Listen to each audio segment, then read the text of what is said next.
El balance no es más que una realidad de una cantidad de milimetraje precipitado en poco tiempo que genera este tipo de repercusiones. No solamente, como bien lo está diciendo, de un ascenso de napa de 1,20 m a 1,70 m en distintas partes de la localidad, que es muchísimo, lo mismo pasó en el agro, pero también el componente de intensidad, que es el que a mí más me llama la atención, que fueron en la localidad 250 milímetros en 11 horas, con una suma de otros 20 milímetros al día siguiente, que fue el día sábado, o sea, son 270 milímetros.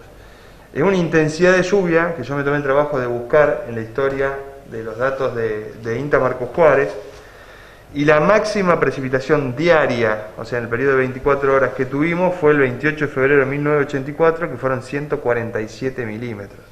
¿Sí? Acá estamos hablando que fueron 250 en 11 horas.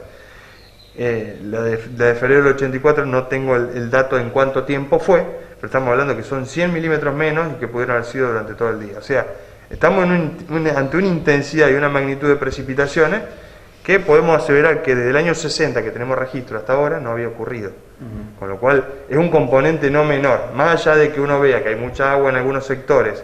Fíjate que coincide que hay mucha agua en los sectores muy bajos, y eso coincide con una mayor intensidad de agua y mayor intensidad de caída, o sea, mayor velocidad que el agua cae, y el suelo no está preparado para eso. El suelo ni en su condición natural podría absorber esa cantidad de agua en ese periodo de tiempo. Con lo cual, el componente que nos queda es que esa agua escurre hacia los sectores más bajos. O sea, claro, en esa loma no va a tener problemas, lógicamente, porque es una loma, pero agrava la situación del bajo por la intensidad. Si hubiésemos tenido esos 250 milímetros en 3 días, que obviamente no los tuvimos, sino toda esa situación hubiese sido mucho, pero muchísimo más leve. Muchísimo más leve. El hecho de conducir esa gran cantidad de agua hacia los sectores más bajos en poco tiempo fue la componente que agravó toda la situación. Más allá de, como te digo, 250 milímetros es mucha cantidad en total, pero el agravante fue la intensidad. Bueno, contanos cómo estaba antes la napa y cómo está hoy. Es decir, me decís que ha crecido muchísimo. ¿A cuánto la podemos encontrar? Bueno, en la localidad de Marcos Juárez tenemos desde 60 centímetros hasta los 2,80 metros. ¿Sí? Tenemos sectores de loma dentro de la propia ciudad y tenemos los sectores de bajos naturales donde la napa está a 60 centímetros. Esa gran diversidad es lógica, digamos, en función de cómo infiltra el agua. Si bien tenemos los sistemas de drenaje, que como habrán visto bajó muchísimo estos días, pero ante la intensidad y la cantidad de lluvia que tuvimos ese 9 de abril, era lógico que no iba a alcanzar ningún sistema de drenaje de esa situación. Por eso se instalaron en su momento, a través de la Secretaría de Recursos Hídricos de la provincia de Córdoba y de la Administración Provincial de Recursos Hídricos, que mandaron 5 bombas para que las instalemos ese mismo viernes, para que contrarrestar un poco esa intensidad que tuvimos, o contrarrestarla en la menor cantidad de tiempo posible. ¿Sí? Te contaba en el inicio de la nota que hemos visto, y uno ya no se sorprende porque conoce un poco la zona, que no baja el agua, es decir, ya no llueve hace varios días y sin embargo el agua permanece prácticamente estable, a pesar de los canales. Lo hemos visto aquí en el Bajo Reinaudi, donde hay canales ya hechos, aquí en la cuenca Garión, y sin embargo el agua o los canales vienen a pelo de agua, es decir, lo que viene de abajo es lo que importa ahora. No es que no bajan. El agua baja, lo que pasa es que es una cuenca súper plana, grande, mucha superficie que aporta, y si vos vas y ves esas media loma y te planteas la situación que ocurrió de 250 milímetros en 11 horas, yo no tengo duda. A ver, no hace falta que me lo imagine. Recorriendo la cuenca te das cuenta, porque la misma agua se fue llevando y fue moviendo cobertura, y fue yendo por los bajos naturales, o sea, de la loma hacia los sectores más bajos, en muy poco tiempo. Si esa intensidad de lluvia le hubiese dado la posibilidad del suelo, de a medida que iba lloviendo, no sé, el 60% ir infiltrando, pero no, ocurrió lo inverso. De a medida que iba lloviendo, el 60-70% se iba yendo al bajo.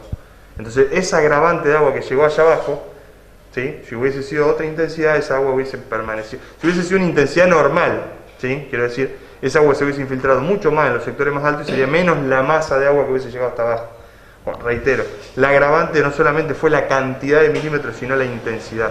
Está bien. En la zona, ¿cómo estamos? ¿Qué pudiste investigar? ¿Cuáles son los lugares más comprometidos?